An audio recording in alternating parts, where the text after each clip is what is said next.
It is officially here. College football week 1 is upon us. We're breaking down all the big games. It is time to get the SEC squad together. You're talking ball with the SEC squad, sponsored by Game Time.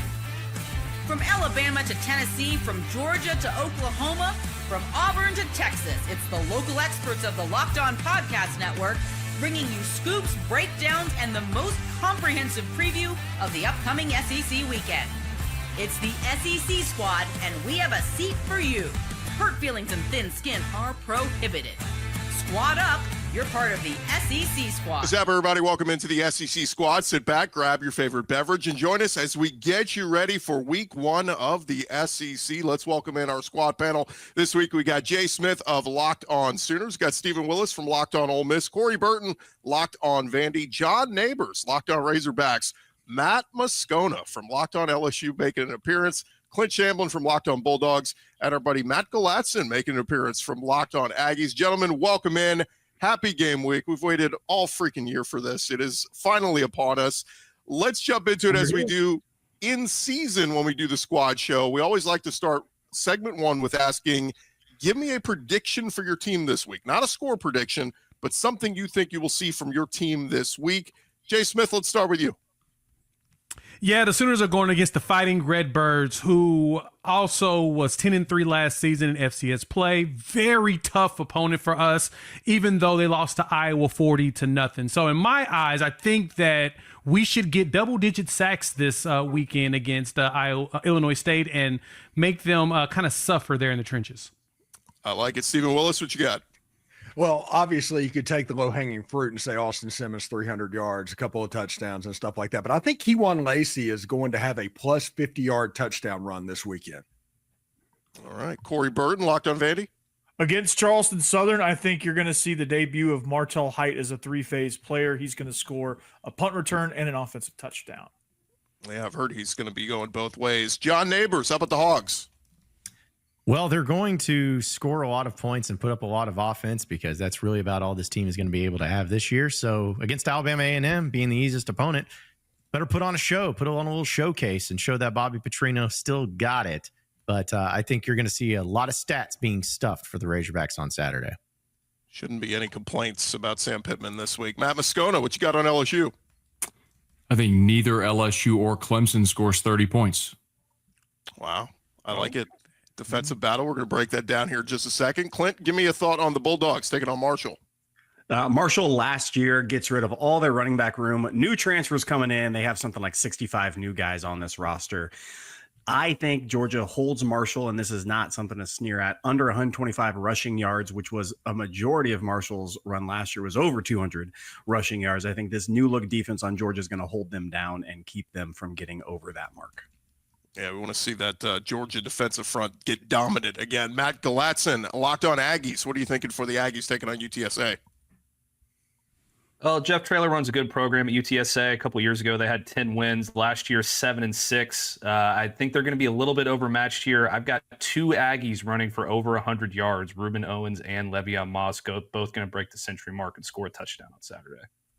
I like it. Le'Veon Moss, of course, back off that injury from towards the back end of last season. Gents, we will get more into some of the other games, but I want to start with some of the big ones. And right here, we're going to get into LSU versus Clemson. It is a marquee game, 2 top 10 opponents.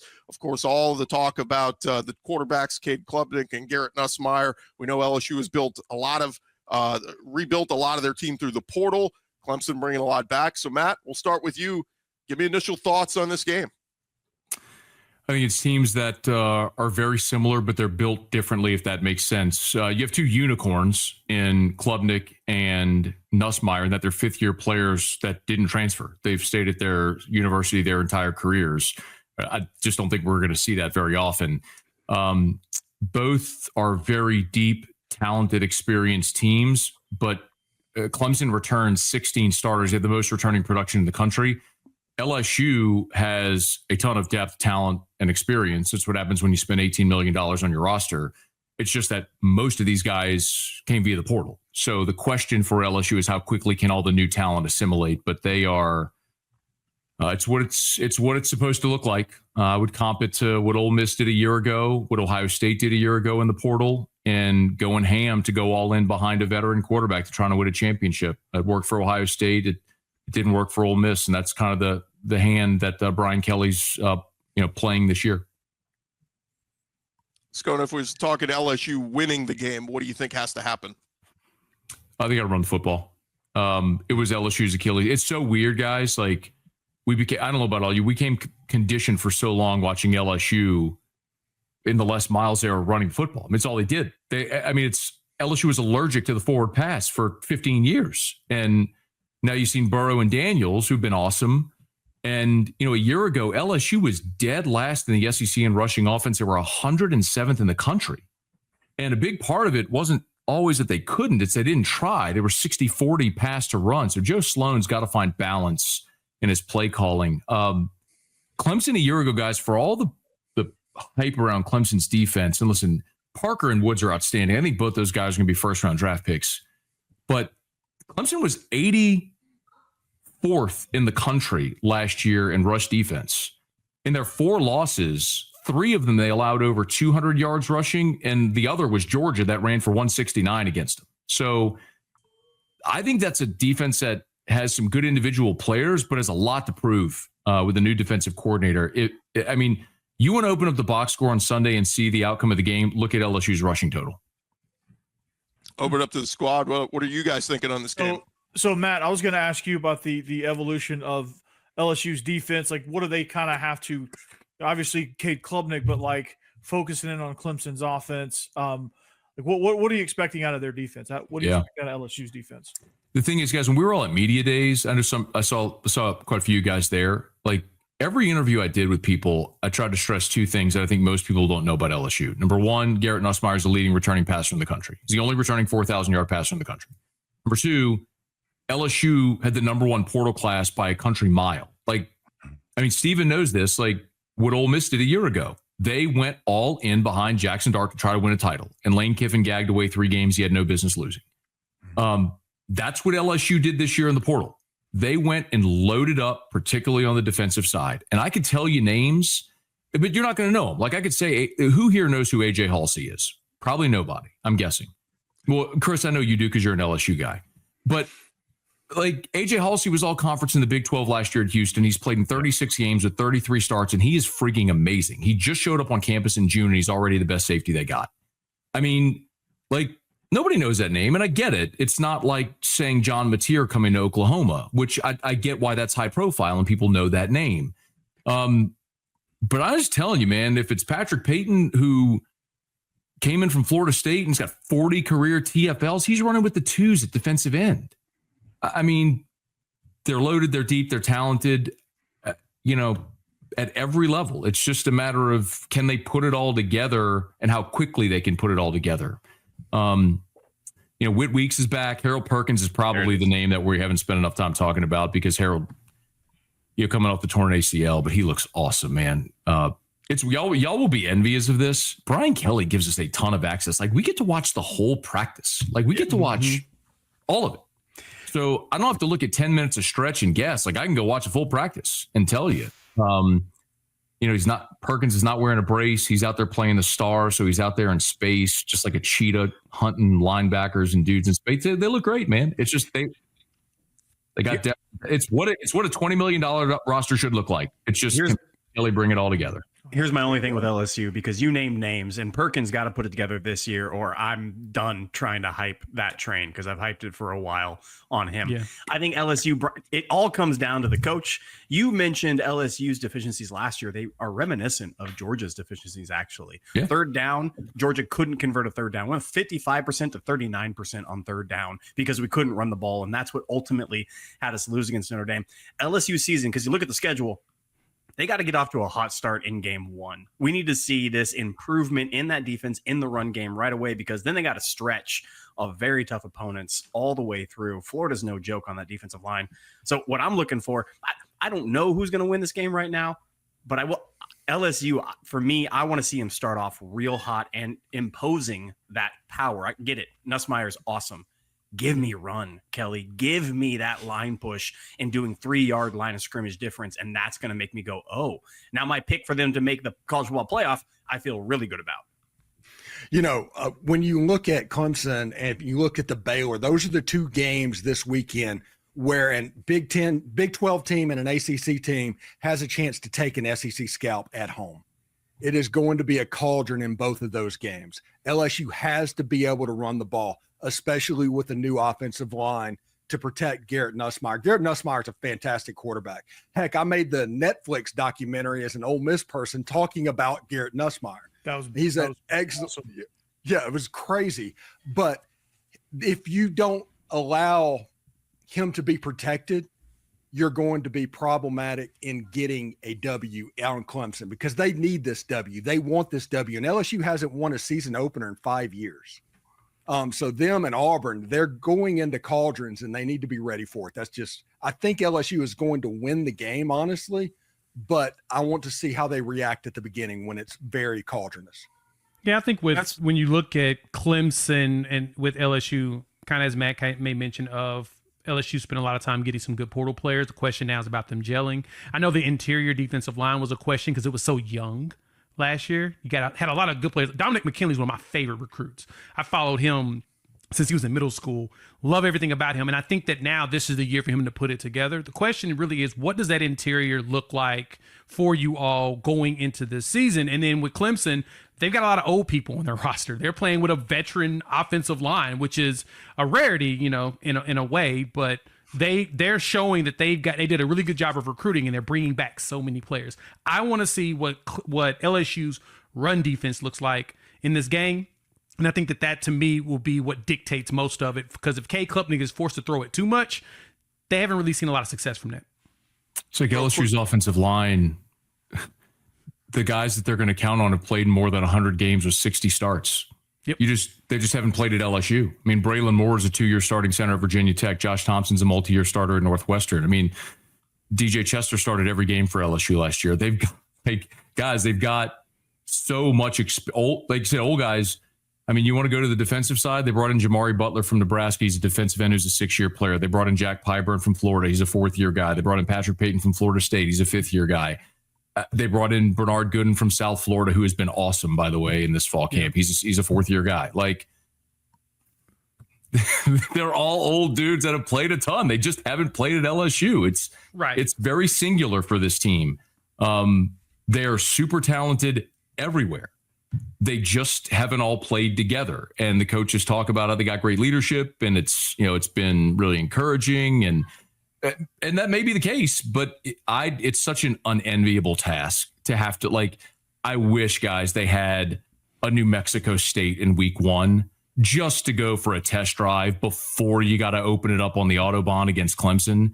Yeah. I mean, it's just, there is no, I would feel so much better about this game from LSU's perspective if this was Oklahoma playing Michigan in week 2. They get a week to go out there with a new offensive coordinator and a new quarterback and a new running back and some new receivers, and you get to go you just test drive it. You're just going to spin the wheels a little bit before you got to open it up on the fast lane. There's no time for that for LSU with this game. So that's the thing that gives me so much pause. This is a team that in November we will be looking at saying that's one of the 5 best, most talented teams in college football. It's just, how quickly do they get there, and will the record be good enough to get them in the playoff? Real quick, guys, show me a show of hands. Are you taking LSU to pull off the upset? Raise your hand. We got 1, we got 2, we got oh wow, over half the house. We got 5 hands here. All right, so we'll see. Some people feeling good about LSU. Scone, you did a good job selling it. All right, good job. I'm picking Clemson. I got a 24-20 game. It's just, I think these defenses own the day. It's just, if this game were a neutral site, if this game was in Baton Rouge, or this game was in week 3, I'd feel so much differently. It's just, that's fair. If they end up playing again in January, I think LSU would dog walk Clemson in a playoff game. I just don't know that I can pick that week 1 at Clemson. Lots of experience, sure you can. Well, when they haven't played together. That's the problem. They haven't played together. When we return, the next big game, it's Texas at Ohio State. What can we expect from the number 1 overall team, the SEC squad? Talking more ball next.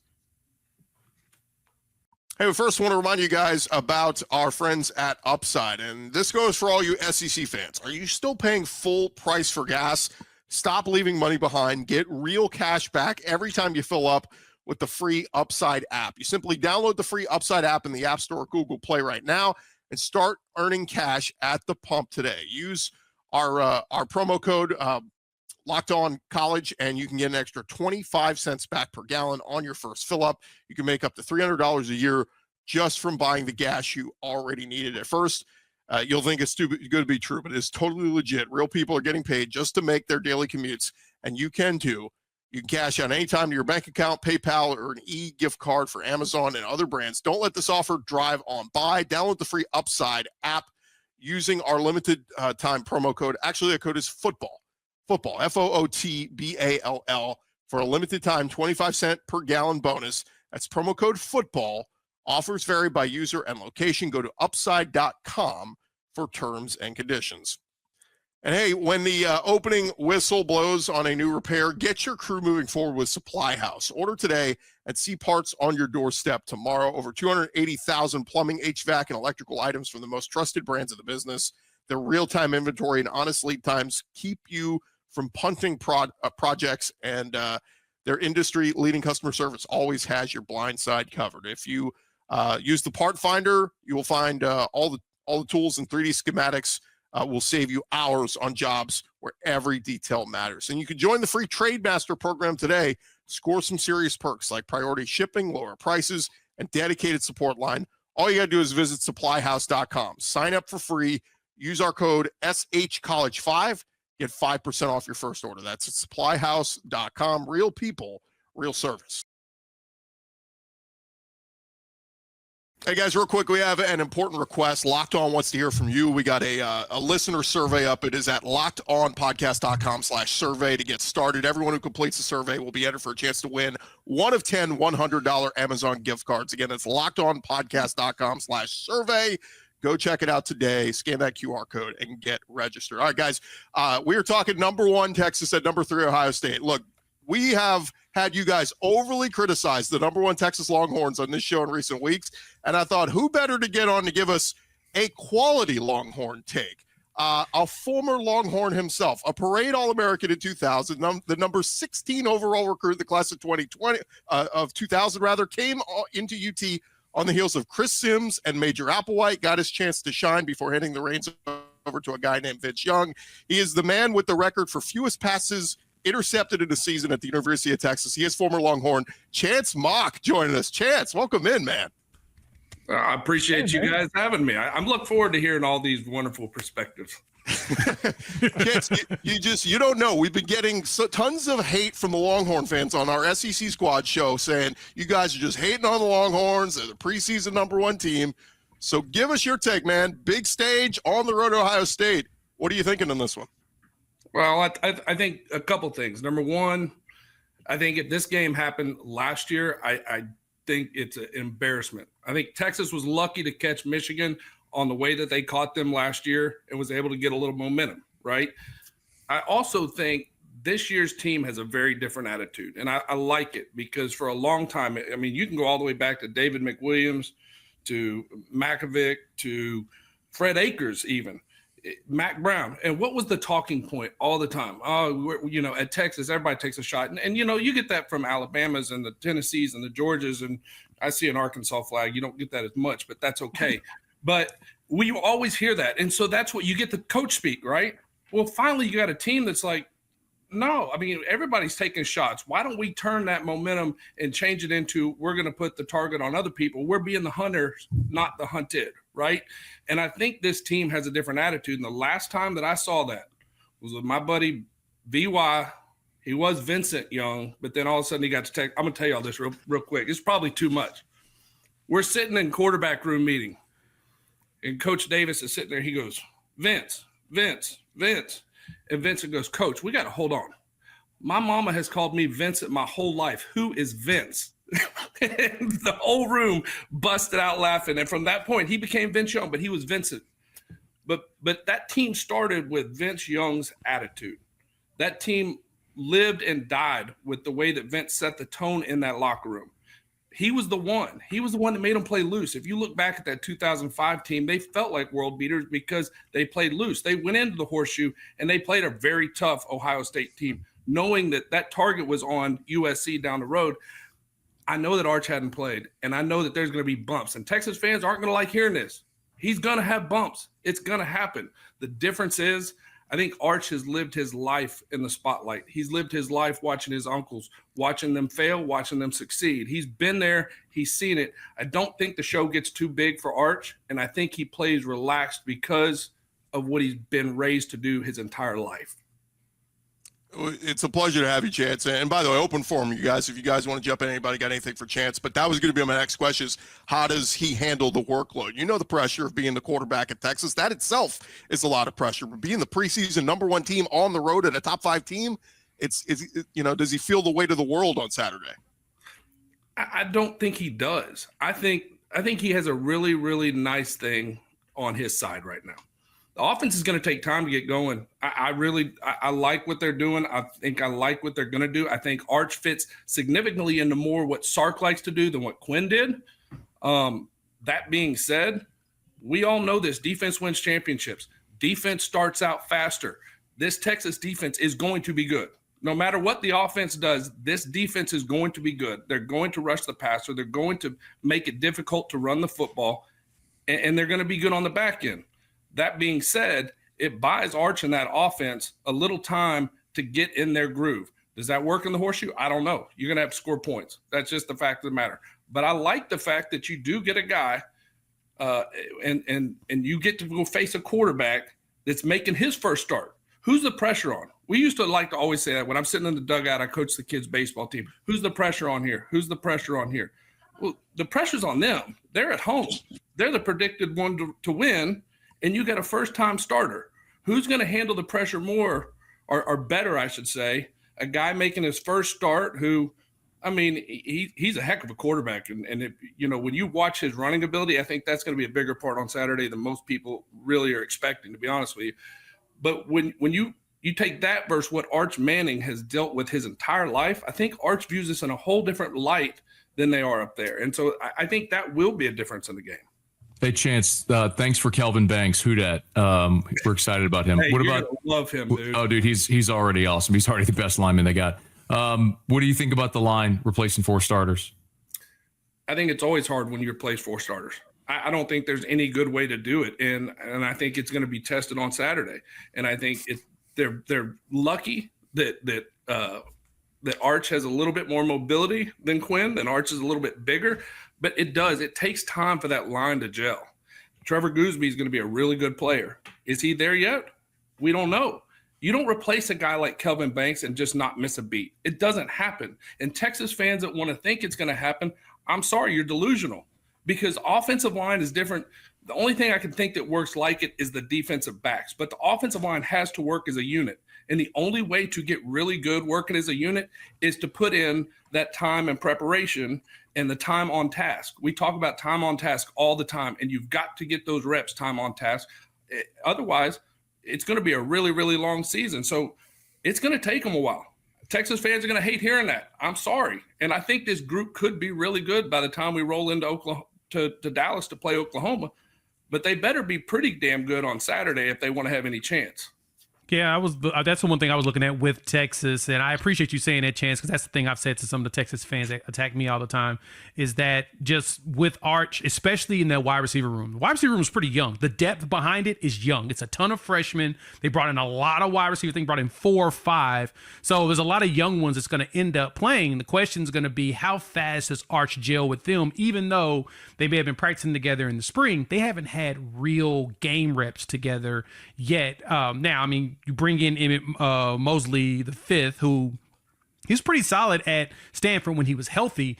There's health questions with that, but you still got Wingo, you still got Moore, but behind him is a bunch of young guys. So I think adding with that offensive line, those young wide receivers is where my questions come in. Like you said, in time they're going to gel, but day one, I think it's going to take some time, and I'm curious to see how they communicate and play together when they go to Ohio State. So I think, and I understand that question. Now, one name I will throw out there that I want y'all to keep your eye on, Parker Livingstone. Just keep that one in the back of your Yeah. mind. Just keep that one back there. 6'4" kid, about 200 pounds, runs a low 4.4, high 4.3 40. He's a freshman too, and he's been, from everything I've heard, he's been wowing at camp, and Arch loves him. But to your point, look, Arch comes from the Manning family. That all they know how to do is prepare. And Arch has spent so much time with those guys going back the last two. Him and Wingo are like best buddies. Like they spend a lot of time together because they knew that this day was coming. There's one thing you can say about the Mannings. They are always prepared.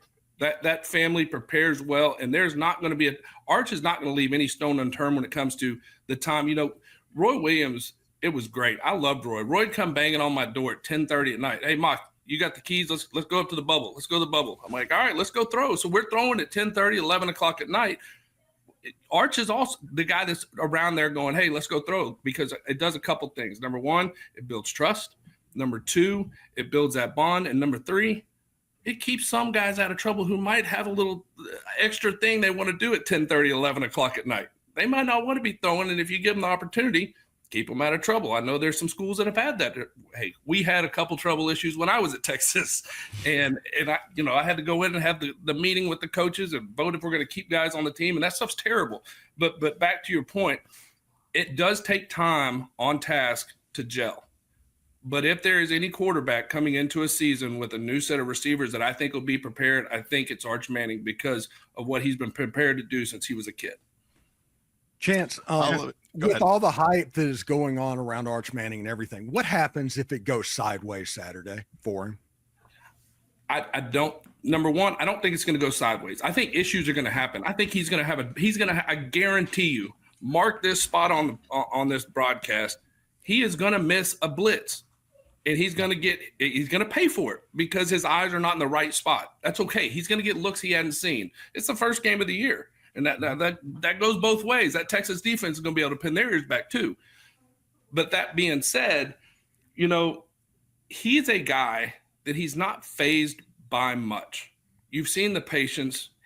Think how mature he is to be as big of a name as he is, and to sit there and to not take the bait, to not take the poison cheese, to stay on task, to be the teammate that he needed to be to hold that locker room together. Guys, I was in a locker room with Chris Sims and Major Applewhite. All the stuff they were telling y'all in the media, not true. That was a locker room that had two guys that everybody was trying to decide which side they were on. That's a fact. Now, you got two massive egos like Quinn and Arch having the willingness to be able to sit behind because he sees the big picture. See, the Mannings don't play the right here, right now. They play the long game, which is why he has the ability to handle situations like he's walking into. Chance, we really appreciate you taking some time, man. By the way, better analyst than Chris Sims. I'll just say that one right there. Can't thank you enough. Let's do it. Moment of truth. Raise your hand. We'll do a quick count here. If you got Texas winning at Ohio State this Saturday, we got one, we got two, we got three. So that means the other. Hey, I'll take side bets all day. That means 6 of you are taking Ohio State at home to hold serve. So I like it. Chance, it's a tough environment, man. Yeah, it's a very tough environment, but it's an environment also. You got to remember, this is a team that went into Alabama, which is one of the toughest environments in the country, and they won in there. This is a team that went up to look. Michigan was not a good team last year. They still went up to Michigan early in the season and took care of business. They've won 9 straight on the road. It's almost a team that plays better on the road than they do at home. And I was one of those weirdos that I enjoyed playing on the road. I enjoyed being booed. The more you yelled at me, the more you told me, how terrible I was, the more I freaking enjoyed it. I was like, let's go. It raised my level of play all the time. It's like, all right, now the gates are locked. We're all here together. Like, let's go. Now it's time to play. So I appreciate you guys. And I will tell you, I stopped. I'm a Buffalo Bills fan. Go Bills.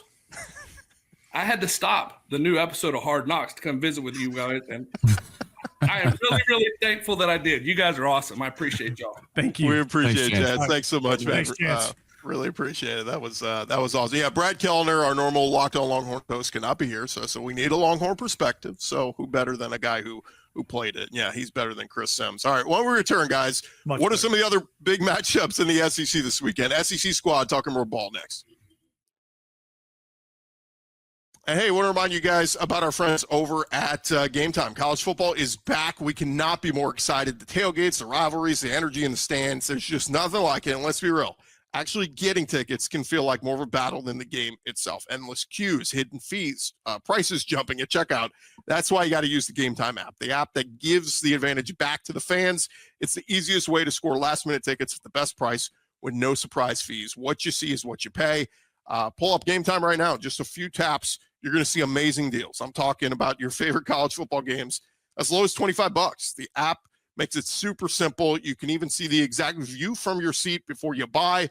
And honestly, it's faster, cheaper, and less stressful than any other way you're going to buy tickets. So take the guesswork out of buying college football tickets with Game Time. Download the Game Time app, create an account, use our code LOCKEDONCollege, get $20 off your first purchase. Terms apply. Again, that is promo code LOCKEDONCollege. Get $20 off. Swipe, tap, ticket, go. Download the Game Time app today. All right, guys, jumping back into it. We got some big matchups this weekend. Let's dive right into it. I'll throw out a matchup. If you feel one way or the other about it, just jump in. Auburn at Baylor Friday night, getting us kicked off here with the big games in the SEC. How we feeling? Well, his name is Manning, so he's going to win because – oh, I'm sorry. That was the previous segment. I apologize. I didn't know we moved on to it just because his name is Manning. He's going to win. Sorry. Yeah, that Baylor game is going to get tricky on Friday night. That's Oh yeah. Yeah, I'm not sure that one. If you're an Auburn fan, you're feeling warm and fuzzy about that one because Dave Aranda can coach some defense and he's going to send some straight heat at Jackson Arnold, and that crowd is going to be whipped into a frenzy trying to win an SEC, trying to beat an SEC opponent. It's going to be. I mean, it's going to be from all angles, man. It's going to be crazy. I don't think Jackson Arnold's going to be able to handle the pressure. Auburn has 4 different play callers right now, one for third down, one for first down, one for all this difference. I think Auburn is going to be an absolute I think Auburn is going to be an absolute train wreck next year. And I think Baylor is going to smoke them. I really do.